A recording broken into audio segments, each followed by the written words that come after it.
Littleton Alston, professor of sculpture at Creighton University. Um, Began sculpting. I went to an arts high school in Washington, D.C., where I studied sculpture under um, Ed Love, who was the sculpture professor or teacher at that time. He was a professor at Howard University, and I was a high school freshman. And I took the class as part of the general coursework, but immediately knew that that was my calling.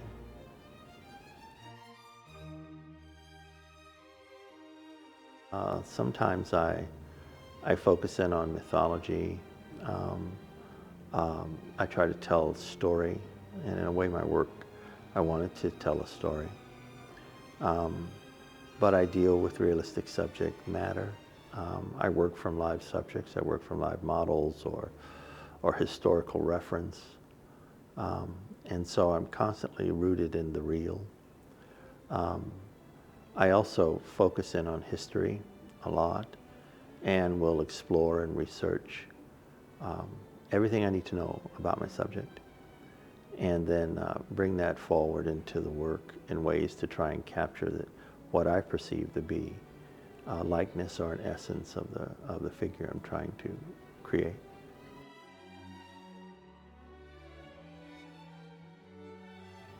I did the Willa Cather at the U.S. Capitol, which was a great honor.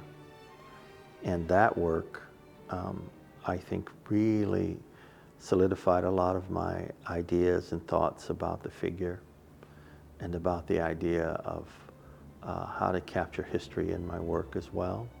I saw that as a major challenge and one that I really enjoyed doing. Since then, I've done a number of different works. I've done Dr. King. I've done many, many works, and I would say the Cather has definitely been my anchor, one of my favorites. I would say probably my favorite of all my figures. I could say one of the very first figures I did, I'll tell you about two. One of the very first figures I did was of St. Ignatius, which is down in front of the library now, Reinhardt Alumni Library. And that was fascinating because I was asked by the president to create Ignatius. I began to really sort of think about the Jesuit mission and what that means in the world, and how that strength and identity carries forward over time and is sort of a pure pursuit of God and man. And I really tried to embody that strength of Ignatius enduring over time in the pose, and also that sort of resolve of gazing into the distance and seeing into the future, those things which can't be manifested in front of you in your lifetime, but that you lay the groundwork for. So that was a very inspiring work for me, and it sort of set the stage for me to really start to really dig deeper into more subject matter, especially religious subject matter. And then the other one I think is really interesting was Michael Anderson, who was the shuttle astronaut who died in the shuttle accident, was a Creighton graduate in physics. And I did a portrait of him, which is down by the little green space. And that was a real special day on the unveiling. I put a poem in front of the piece, which talks about the journey of life and travel and existence, to sort of capture that sense of his wonder. And then during the ceremony, his widow and his two children came, and I gave them a small model of the piece, which I think is now still in the Science Building. And that was a real special time for me because that mattered. So I think sculpture can have a real strong healing effect as well, and can sometimes help people who are suffering?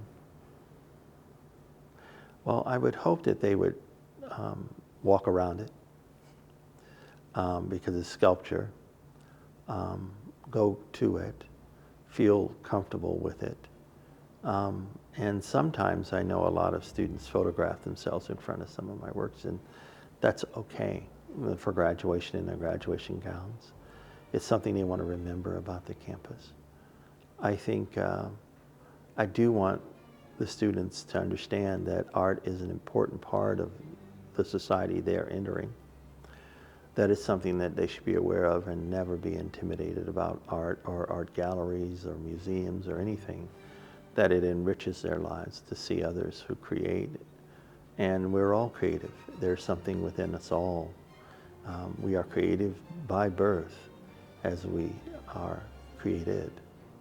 So we ourselves, if we unlock those things within our own hearts and minds, we can see the world in a better way and appreciate it in ways that we have just begun to imagine. So.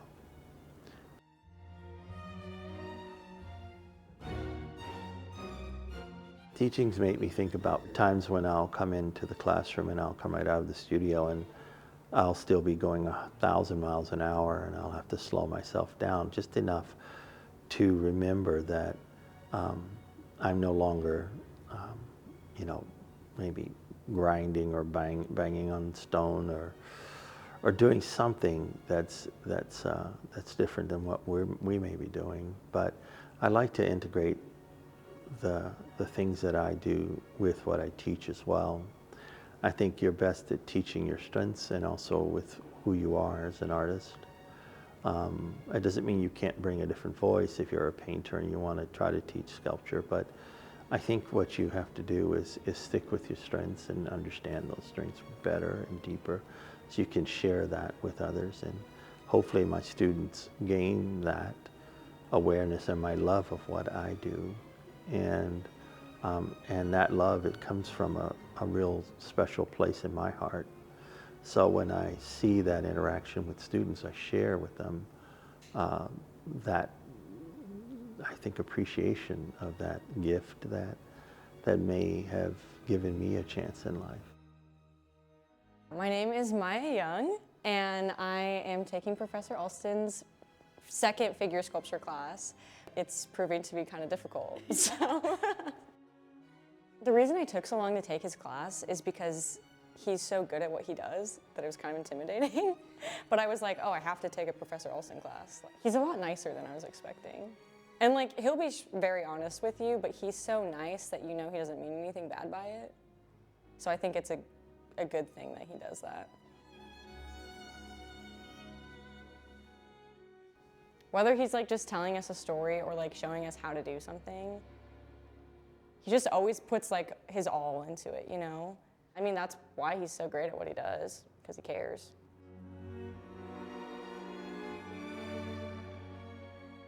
I teach, but I also, I do. And so I'm active in the world, producing work all around and exhibiting and things like that. And so I see it as a connection, a sort of seamless connection of what I do. And I think many artists have often had ateliers or a workshop or studios that they teach out of once they've proceeded in life and figured out what they want to do. And then the students who are of like mind or want to learn from you come. You know, they take the class because they're curious about your journey and about the journey of art itself that you've captured or are part of it.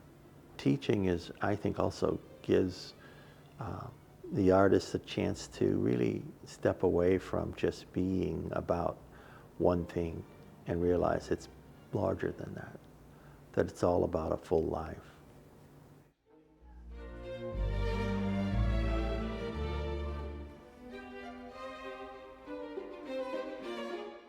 So when you don't see me, I'm usually in the studio.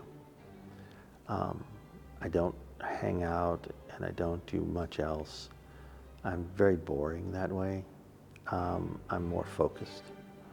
I like to maximize my life with what I love. And so those kinds of things matter to me. And at a certain point, when you achieve a certain degree of competence or awareness or excellence in your work, you're constantly striving to maintain that in every work.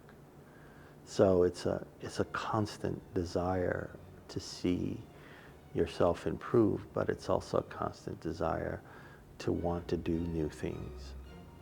And so in each work, I'd like to see that. Yeah.